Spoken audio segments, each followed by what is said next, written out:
নতুনকৈ আত্মপ্ৰকাশ কৰিছে লগতে আজি প্ৰথমটো নাট্যযাত্ৰা তেখেতসকলে আৰম্ভ কৰিছে কি ক'ব ৰাইজক আৰু নাটকখনলৈ কেনেধৰণৰ মেছেজ আগবঢ়াব মই প্ৰথম কথা পাঞ্চলী নাট্য দলক ধন্যবাদ দিছোঁ যে এনেকুৱা অৱস্থাত নাটকৰ যদি বৰ্তমান মঙহ বজাৰ তাত এই পাঞ্চলী নাট্য দলটো ওলাই আহিছে তেওঁলোকৰ উদ্দেশ্যটো সাৰ্থক হওক ভাল নাটক কৰক যথেষ্ট কষ্ট কৰিছে মই ভাবোঁ যে এওঁলোকৰ ভৱিষ্যত যাত্ৰা নিশ্চয় জয়যাত্ৰা হ'ব।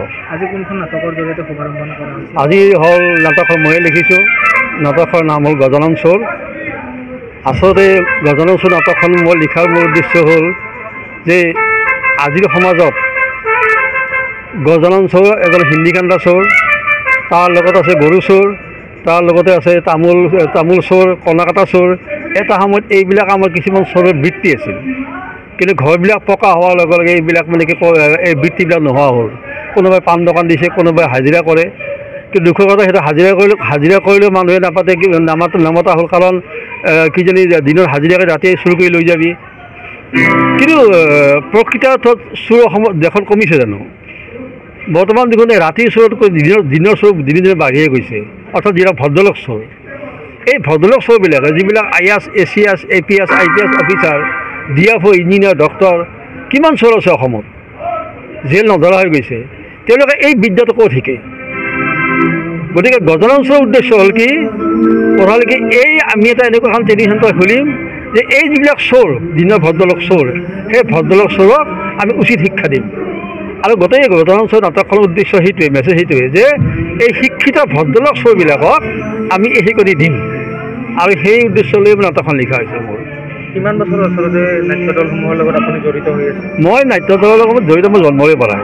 মই নাটকৰ ঘৰতে জন্মিছিলোঁ, নাটকৰ টকা পইচা দি মই ভাত খাইছোঁ, ডাঙৰ দীঘল হৈছোঁ, পঢ়া শুনা কৰিছোঁ, আৰু চাকৰি বাকৰি কৰিও মই নাটকটো এৰা নাই। মই ভৱন শইকীয়া ছাৰৰ লগত নাটক কৰিছোঁ, আৰু মোবাইল থিয়েটাৰত মই 2 বছৰ আছিলোঁ, আৰু যিহেতু চাকৰি আছে মই নোৱাৰোঁ, গতিকে গুচি আহিলোঁ। এতিয়া নাটক লিখি আছোঁ, নাটক কৰি আছোঁ, আৰু মৃত্যুৰ আগমুহূৰ্তলৈ নাটক মই কৰি যাম, লিখি যাম, আৰু সেইটোৱে মোৰ জীৱনৰ উদ্দেশ্য। কেনেকুৱা বাৰ্তা এটা জগতগুৰু শ্ৰীমন্ত শংকৰদেৱৰ আদৰ্শৰে দীক্ষিত হোৱাৰ লগতে একেবাৰে আহি আহি অচ্যুত প্ৰসাদ ডাঙৰীয়াৰ যি আদৰ্শ, সেই আদৰ্শক আঁকোৱালি লৈ সুবীৰঞ্জন মেধি ডাঙৰীয়াই নতুনকৈ আৰম্ভ কৰিছে পাঞ্চালী নাট্যগোষ্ঠী, আৰু এই পাঞ্চালী নাট্যগোষ্ঠীয়ে কেইবাখনো নাটক লৈছে। মই আশা ৰাখিছোঁ যে আমাৰ এই অঞ্চলৰ সমূহ ৰাইজে পাঞ্চালী নাট্যগোষ্ঠীক আঁকোৱালি ল'ব। কাৰণ কিয়, এই নাটকৰ লগত আমাৰ গুৰুজনৰ সম্পৰ্ক আছে, নাটকৰ লগত অচ্যুত প্ৰসাদ ডাঙৰীয়াৰ সম্পৰ্ক আছে।